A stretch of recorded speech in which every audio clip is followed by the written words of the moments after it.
इसमें राज्य सरकार ने संवैधानिक नियमों को तोड़ मरोड़ करके 49.5 से बढ़ा के 65% कर दिया था शिक्षण संस्थानों में नामांकन में और पद सरकारी सेवाओं में सब के लिए। तो उसको इस पर बहस हुआ था, जिसको आज जजमेंट रिजर्व किया गया था। आज जजमेंट पर था केस।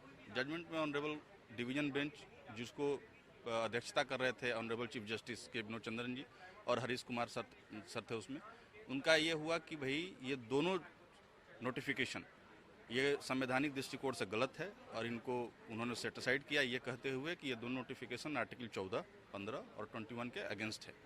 तो जो पहले का नियम है जो आरक्षण को लेकर वो लागू रहेगा?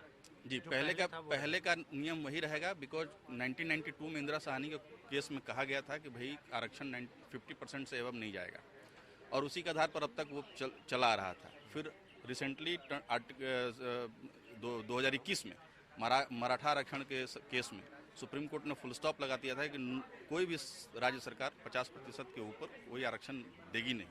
उसके बाद भी कास्ट बेस्ड सर्वे के आधार पर 65% कर दिया गया था बिहार सरकार के द्वारा, जिसको गलत पाते हुए कोर्ट ने इस चीज़ को सेटिसाइड किया। राज्य सरकार ने नई 2 कानून लाई थी। शिक्षण संस्थानों और रोजगार संस्थानों में 49.5% जो आरक्षण सीमा थी राज्य में पहले, उसको बढ़ाकर 65% की गई।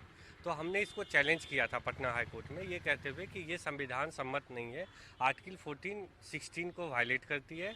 और जो सुप्रीम कोर्ट के संवैधानिक बेंच इंदिरा साहनी के केस में जो 9 जजेज की बेंच ने ये एक फैसला सुनाई थी कि 50% के सीमा निर्धारित जो आरक्षण का है वो कोई भी राज्य सरकार कभी भी वायलेट नहीं कर सकती है। रिसेंटली 2021 में लक्ष्मण राव पाटिल केस में फिर से ये अपील किया गया, फुल स्टॉप किया गया यहाँ तक कि कोई भी राज्य सरकार 50% के सीमा को आरक्षण का नहीं बढ़ा सकती है। इसके बावजूद भी राज्य सरकार ने 2 नए कानून लाया, आरक्षण की सीमा बढ़ाई, जिसको हमने चैलेंज किया और यही ग्राउंड लिया कि आर्टिकल 14, 16 का वायलेट करती है और वो 50% जो सीलिंग लिमिट सुप्रीम कोर्ट ने फिक्स किया था उसको भी ब्रीच कर रहा है।